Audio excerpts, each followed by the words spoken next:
Hey, everybody, welcome to That Expert Show, where you help run the show. I'm Anna Canzano. Thanks for joining us today as we talk about hair color. I know it's not the most serious of topics in this COVID crisis. We have covered some pretty serious topics in the last couple of weeks, but I wanted to talk about something that was so relatable to many of us. I mean, ideally, we all wait until the salons get back open and when we can go back and visit our professional stylists and let them do what they do and support their livelihoods. Many of us already color hair at home, so maybe this is an episode that would help you up your game, but some of us might be desperate enough to try and do this at home during this time as we patch the gap between now and whenever the salons get back open. So this episode is for you. Our expert today is the lead colorist and trainer at a company called eSalon, which develops hair color especially for people and then delivers that hair color to their homes. She joins us live from Los Angeles right now. Sarah Kowalick, thanks so much for talking with us today. Yes. Good morning, Anna. How are you? Great, and excited to talk with you because I think you have a lot of helpful insight to share with our audience today. I want to start again with that premise that we're not trying to replace the work that professional stylists do.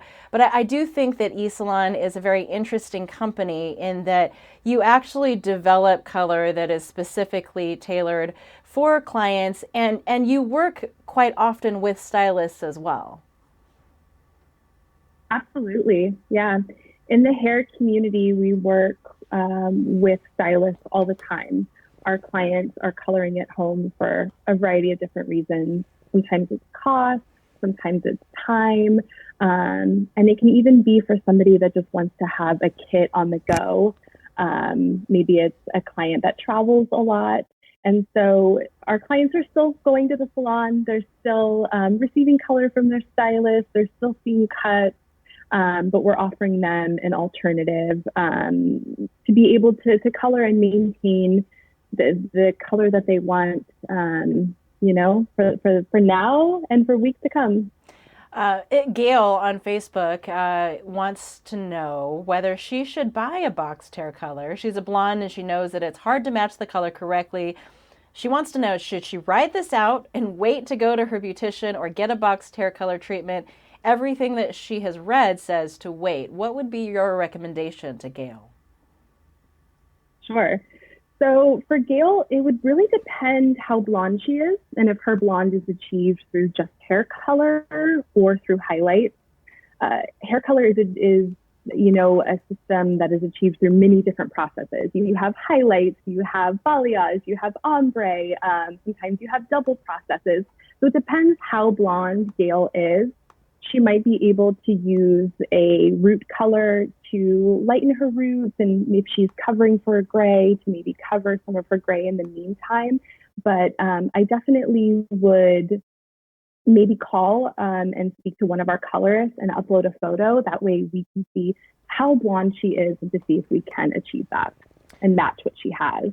We want to thank everybody who's tuning in with us right now live on Facebook. Mary says, and this is a pretty common question, people who are going gray, they're trying to make that transition. She says she wants to go gray, but she still has color in her hair and it doesn't look good. What should I do? She says, well, I can't go to a salon. Can I take the color out so I have more gray? Sure. So this is a common question that we get a lot, clients that want to transition into their natural color or have their gray shine through. Unfortunately, the only way to get out the rest of the hair that's colored is through a color correction or using a product called Color Oops that you can get over the counter, but I wouldn't recommend it at this time. I think doing anything drastic is just better left to our stylist and better left to a professional, and just to make sure that there's no damage and you get the color that you want. So at this time, I would recommend that she uses a clarifying shampoo. Clarifying shampoos are not color safe, so they help to gently fade the color. So that will help lighten up her color portion of her hair to help her transition her gray and her natural down a little bit farther. Well, and it's worth pointing out too, I mean, at-home color is no joke. Like, I have never attempted it. I don't trust myself. I am a total klutz, and I would color everything except for the parts of my hair that I actually wanted to color. So I could never do it. I've always gone to a stylist, and I know it's an investment that I make into myself and my self-care. And what I always hear from stylists is if you do it and you don't do it well at home, trying to fix it down the line is way more expensive. It's way more expensive. You might need a potential haircut if you've damaged your hair at all. And with our salons being closed, I mean, who knows when you would be able to get back into the salon again to fix what you've done. So I think it's really important, especially in this time, to stick with what you have. Don't do anything drastic. Don't cut your hair at home yourself. Don't cut bangs. Now's not the time to, go platinum or go pink. It's really just the time to maintain your current color and just have a sense of normalcy.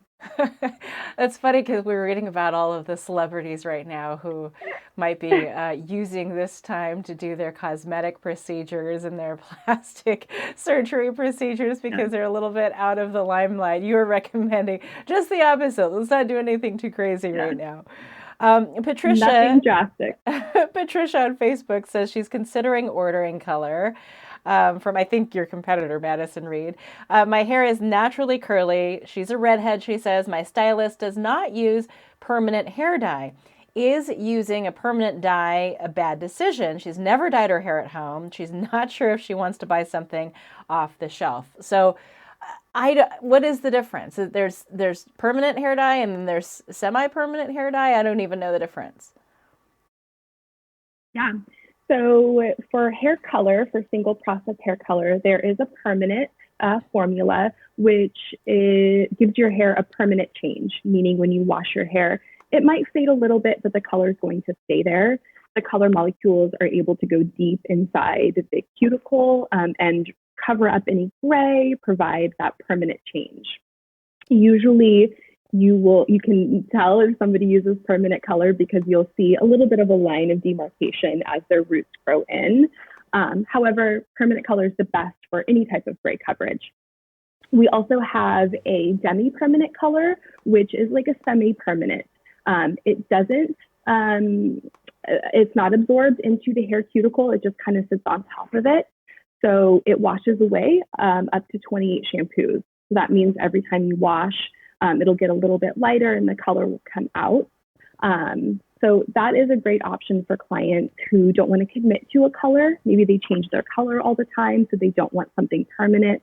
It's also a really great option if you have less than 25% gray in your hair and you're not really covering for gray coverage, because it will kind of help to blend the gray, maybe take like the edge off of it. So there's two different options for clients. Permanent hair color isn't necessarily bad. It can get a bad rap for being maybe harsh on the hair, but if you use it correctly and you're touching it up on your regrowth, you're putting it over hair that hasn't been colored. And oftentimes you can use a gloss or a demi-permanent color, which is a little bit more gentle on the hair on the previously colored hair. Interesting. Okay, that's good information to know. This is all news to me. Joanne, who is also on Facebook, wants to know how to get the balayage effect. And maybe this is a good time to break down the terms, because I've heard about balayage and I've heard about, Ombre. These sound like really fancy things that may or may not be good to try at home. Yes. So balayage is a French word that actually means to sweep, and it is a highlighting technique. A little different from ombre, where the whole hair would be literally going from dark to light. Balayage is going to be adding in lighter dimension into your hair. It can be all over your hair, but typically it's around the face. It's meant to be very sun-kissed and mimic how your hair looks when you're out in the sun in the summertime. Usually it's lighter towards the ends, it's lighter around your bang area. Usually it's just lighter around the face. So balayage is done not with hair color, it's done with lightener. And the lightener lightens up your natural hair, or it can lighten up your colored hair. It can be done at home. It's actually, I think, easier than coloring your hair, than coloring your roots, because you're literally just taking pieces of your hair and painting on where you want the lightener to be. At home, it's a very gentle process. Lightener is what we use to get blonde typically. So it can be a little harsh on the hair. And if you want to go multiple levels lighter, that's best done in the salon to make sure there's no damage. But to add some lighter dimension into your hair, it's perfectly safe to do at home. We offer that on eSalon as well. As I mentioned, it's separate from a color. It is it's a highlighting kit called Light Set. Interesting. And then ombre is also another option. And what is that exactly? Isn't that just kind of the graduation of color, or? Correct. Ombre would be more of it can be a subtle or a very apparent graduation of color. So usually it starts a root and then it goes a little bit lighter, and then your tips would be the lightest part. But it's going to be one uniform all over, dark to light, whereas balayage is going to be little pieces that are lighter here and there. I see. One might think that it would be easier just to do your whole head, but you're actually saying that balayage might be something that's easier to try at home, if I hear you correctly. Yes, balayage is easier. If you can paint or you can watercolor, I think that you can balayage. The formula itself of the lightener is clay-based, so it's really thick, almost like a frosting-like consistency. So it's easy to use. And wherever you paint it onto your hair, that's where it's going to stay. It doesn't transfer, it doesn't bleed, it doesn't fall anywhere.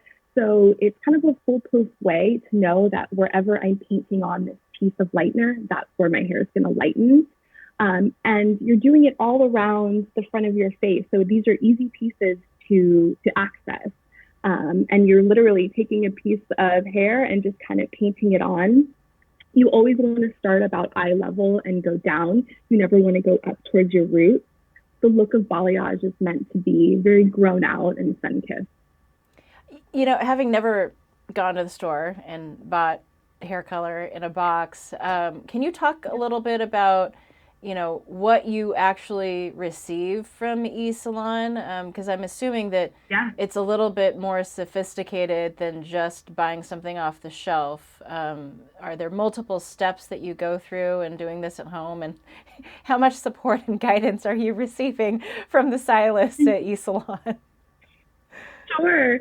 Well, I'll start from the beginning with how you order the color. And you do that just by going on to eSalon.com, and we ask you a series of questions. And it's very similar to having a consultation in the salon and your stylist asking you what your desired color is, what's your gray percentage, why are you coloring the cover gray, or do you just want to change? Do you want to enhance what you have, or do you want to maybe downplay something? So we have put together this pretty thorough survey that clients fill out. And then they have the option to also upload photos. And it's great because they can upload a current photo and then maybe also an inspiration photo. And all of this information is compiled, and we create a hair color profile, basically. And this profile is where we keep track of every color that you've been sent, if we make any adjustments, all of your photos. So it's a really comprehensive area that we keep all this hair information basically on you. Based off of all the information that you input, your color is formulated for you, and a licensed colorist views that color and makes sure that it's going to work for you, that what you're looking for and the color match up. And if it doesn't, we call you or we email you so we can have a consultation about it. So it's really just very similar to talking to a stylist in a salon. So after you have your custom color created for you, it gets sent to your door in a cute little box like this. There's a little poem on there. don't know if you can see that. This is your color, your way. And the first thing that you see is instructions. And so the color is custom and it's also personalized. So you can see that it has the client's name on here. So today our client's name is Ella. And then these are the instructions. This is really where you want to start. Before you start mixing up the color, before you get out the towels, before you do anything in the bathroom, read your instructions really thoroughly so you know how to mix up the color, and then you also know each step by step so you don't get lost along the way. What's also great about our instruction guides is that we also have pictures. I think the visual is the best, just to make sure that you're on the same page and you know what's going on. The information in here has everything you're going to need to color. It tells you the timing, it tells you how to mix up the color, it tells you exactly what color you're getting to, the developer. This little wheel right here shows you, where are we? It shows you the actual percentage of your color. This is my color, so it is a medium brown. Interesting. Also in the kit, you get a sticker, and the sticker is nice because you can stick up your instructions to your mirror, so that way everything's hands-free while you're coloring. I have to know because on more than one occasion now, I've gone to my stylist and said, hey, Suzanne, I would really love to go blonde. Look at all these cute Asian blonde girls on Instagram. And she has vehemently talked me out of it. Like I was telling you, she was only willing to do a couple little strips of my hair here in the front, not blonde. And she was trying to tell me how much it would cost and the upkeep. Are you saying that the stylists at eSalon would help with that? And also, Julie, who's watching on Facebook, wants to know how much does the service cost? Sure. So we do help with that. Monday through Saturday, our colorists are available to have consultations via email and via call, and we'll walk through everything with you. And that includes giving you, an honest opinion about what's achievable with your hair, what's achievable for home color, and then what we'd recommend for a salon. And I think the mark of a good stylist is being able to say no, or even just being honest that, hey, this color is going to take you some time to achieve, or maybe, we might have to tweak a little bit your expectations. We can get somewhere close, but not quite. I think the big thing with color is just having something that's maintainable. Most of our clients are ordering a kit, to cover up their roots every 4 to 6 weeks. We've got some clients that do every 2 weeks because they don't want to see their natural hair at all. And so if your color is very far off from your natural, that upkeep can be pretty significant. They're like, out gray root, out. No, you're not going to be seen at all in the light of the day. No, not at all. And then, so for our kit, I'll go through just a little bit what else is in there, what you get each time. But for price, our price is for each kit, it's $22, and you get everything you need for a full color. What's also great is that your first time price is discounted even more than half off. So the first kit is $10, and then it goes to $22.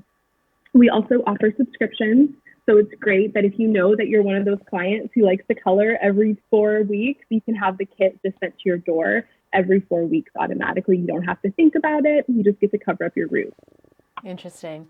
Tina, who's watching on Facebook, says she actually uses eSalon hair color, lightest blonde. However, she has a hard time getting her roots the same as her ends. She says she uses purple shampoo, but it just makes her ends lighter. How can I fix this? She wants to know.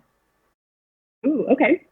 So it would depend if she's got a base color and highlights. So a base color is typically a color that we put onto our roots. And then sometimes to get even blonder, we highlight through that with Lightener, usually like a traditional highlight using like foil highlight, not our balayage that we went over earlier. So if Tina's not getting quite light enough with the color, she may need to add some highlights through there to help brighten it up. The purple shampoo that she mentioned that she was using acts like an at-home toner. Toners are typically used to tone out an unwanted shade. In blonde cases, usually they're seeing some sort of gold or like a brassy orange tone that they don't like, and that purple helps neutralize that unwanted tone out. But it can also help make the color a little bit lighter. If her ends are still getting lighter over time compared to her roots, I would recommend highlighting through it. And just in this meantime, just keep doing a base color. And then when you can get back to your stylist, do some highlights to kind of brighten it up. That's awesome. I hope she gets that information. And while we're talking about it, producer Bella wanted to know, what shampoos and conditioners do you recommend? What's on your top 2 or 3 list of products to use once you get color in your hair?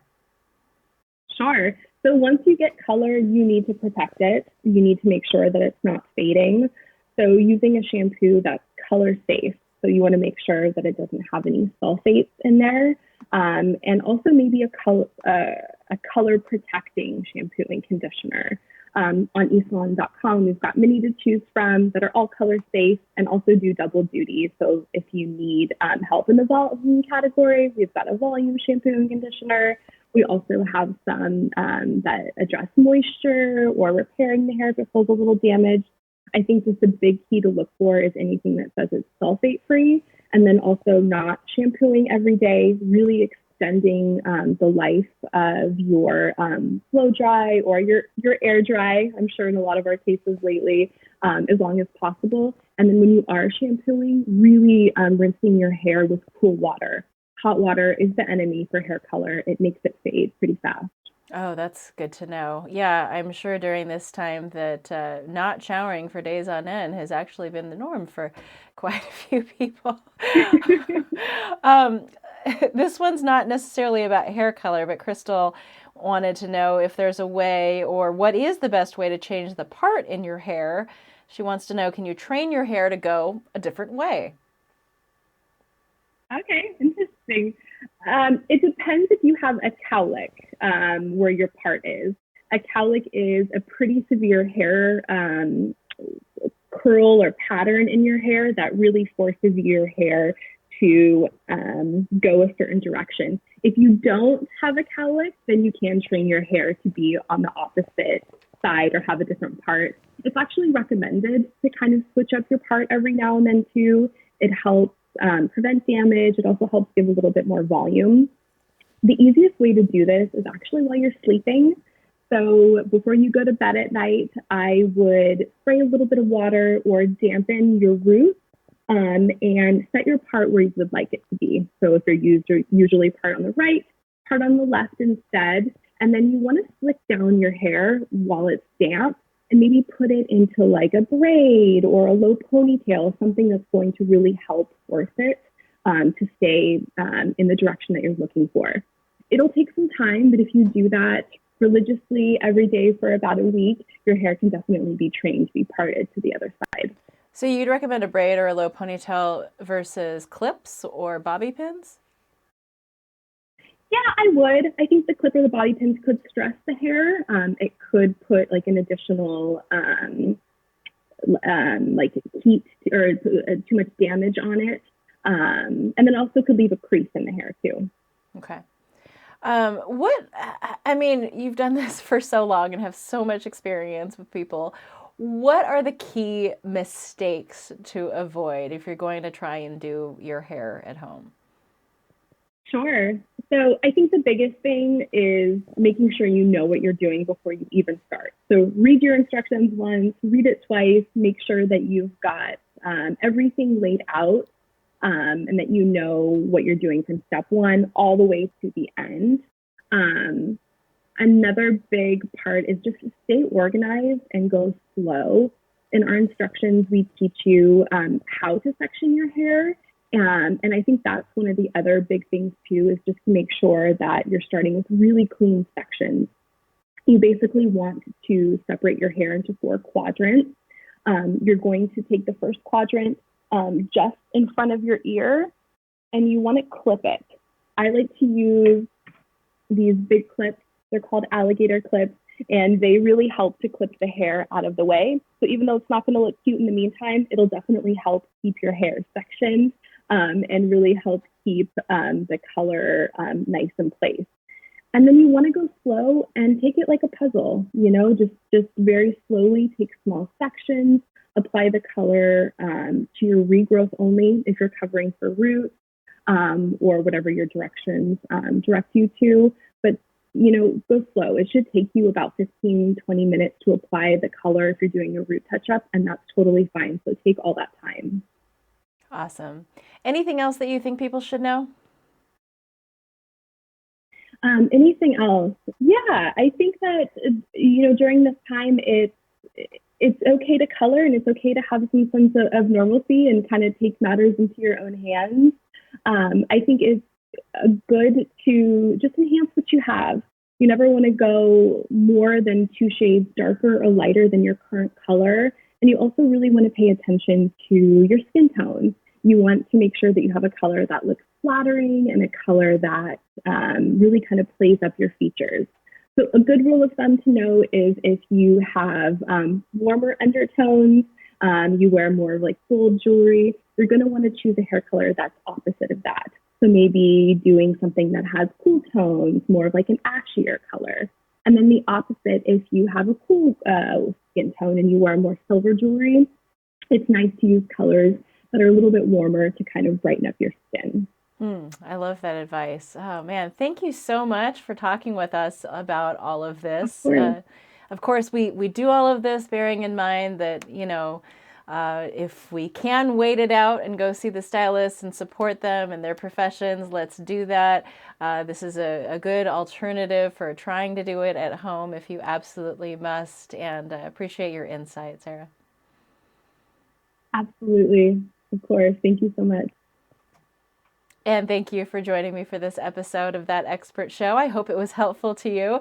You can always check out the tip sheet that we'll create based on this episode. It summarizes the key points that were covered. We always post it at thatexpertshow.com the day of show. You can go back and watch previous episodes of our show right there on our website, or if you prefer, on YouTube. You can also get us as a podcast. We're on Apple iTunes, Google Play, Stitcher, TuneIn, Spotify, all those good places. Hey, connect with me on social media. That's the whole idea about this show. It's a two-way street. We really love to hear from you. So seek me out on Facebook, Twitter, and Instagram. Just search for Anna Canzano. I love your ideas on the topics that we should cover, the guests that we should book, particularly right now in this time. I appreciate your input. Subscribe if you will. Leave a comment. Leave us some feedback. That's how others help find us. And really just appreciate you being part of the dialogue, and hope you can join us next week. We're every Monday at 11 a.m. on That Expert Show, where you help run the show.